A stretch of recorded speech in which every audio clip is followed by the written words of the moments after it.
बच्चे को भटका दिया कि नहीं भटका दिया? आपने कहा हमें फलाने ने बोला, ढिकाने ने बोला, तो क्या फलाने ढिकाने ने देखा था?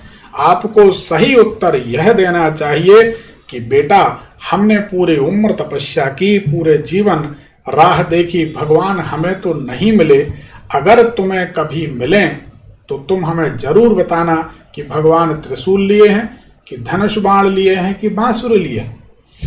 आप नहीं खोज पाए, कोई बात नहीं, ये भक्ति का मार्ग आसान नहीं, कम से कम बच्चे को तो खोजने दो, बच्चे को तो जागने दो, बच्चे की जिज्ञासा तो जिंदा रहने दो। आपने तो उसकी खोजबीन और तर्क वहीं समाप्त कर दी। अब आपका बच्चा जिंदगी भर लकीर पीटेगा, भगवान शंकर डमरू लिए हैं, त्रिशूल लिए हैं, फिर उसके बच्चे लकीर पीटेंगे, भगवान शंकर डमरू त्रिशूल लिए हैं। आपने उसकी खोजबीन बंद कर दी, उसकी भक्ति का मार्ग अवरुद्ध कर दिया, तो आप पिता कैसे, आप माता कैसे? ऐसा नहीं होना चाहिए, बिल्कुल नहीं होना चाहिए। बच्चों को वही सिखाएं जिसमें उनका कल्याण हो। आपने अगर कहा, किसी बाबा जी ने कहा, किसी पंडित जी ने कहा कि आपके घर में किसी ने तंत्र मंत्र किया है, आप पड़ोसी से लड़ने चले, आप तो दुनिया से चले जाएंगे बूढ़े होके। आप अपने बच्चों के लिए दुश्मन बना गए, बच्चों को किसी का दुश्मन बना गए। क्या समझदारी का काम? क्या वास्तव में किसी ने कुछ किया था या नहीं? आपके दिमाग में आ गई और आपने अपने बच्चों को भी वही परिपाटी सिखा दी। आप लड़ते लड़ते मर गए, फिर बच्चे लड़ते लड़ते मर जाएंगे। तो अपने बच्चों को आपने क्या दिया? यही फालतू की बातें।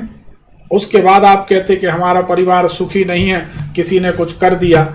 इस कमजोरी का लाभ ठग लुटेरे उठाते हैं। वो कहते तुम्हारे घर पे किया है, पड़ोसी ने किया। दो बातें आती हैं, महाराज जी घर वालों ने किया है कि बाहर वालों ने?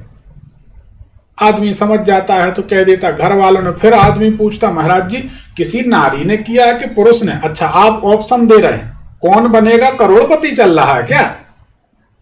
ये ड्रामेबाजी करते हैं लोग। भूत प्रेत है, मारो झाड़ो दुनिया भर के, अरे क्या क्या नचाए पड़े हैं लोगों को। इतनी भोली जनता है देश की, इनको बेवकूफ नहीं बनाना चाहिए। और इसमें खुद जिम्मेदारी अपनी भी है, अपने को जागरूक होना चाहिए। 22 अप्रैल 2024 9:41 पर इस कार्यक्रम को यहीं समाप्त करते हैं। ऐसी ही रोचक जानकारी और ज्योतिष के लिए आप जुड़ते रहें। कल रात 8 बजे हमारी आपकी फिर भेंट होगी। हमारी बात ठीक लगे तो जरूर जागिए और अपनों को जगाइए, और नहीं तो कोई बात नहीं, अपने को भी सोना, दूसरे को भी सोने दें, जो अच्छा लगे करें। धन्यवाद। हर हर महादेव, घर घर